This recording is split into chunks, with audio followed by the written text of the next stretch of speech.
এবার থেকে আটা চালে পোকা লাগবে না। আটা চাল মাসের পর মাস থাকবে পোকামুক্ত।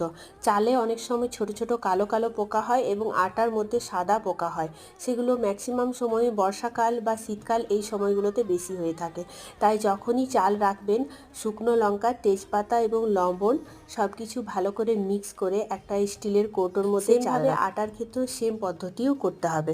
আমি দুটো জায়গায় চাল রেখেছি, আমার বাড়িতে দু রকমের চাল আছে, তাই দু রকমের চালের মধ্যে তেজপাতা, শুকনো লঙ্কা এবং লবণ দিয়ে দিলাম 1 চামচ পুরো ভর্তি করে। লবণটা একদম নিচে চলে যাবে, এমন নয় যে ভাতটা লবণ লাগবে, সেরকম কোনো ব্যাপার না, লবণটা নিচে চলে যাবে। সেম স্টিলের কৌটোতে আমি স্টোর করলাম।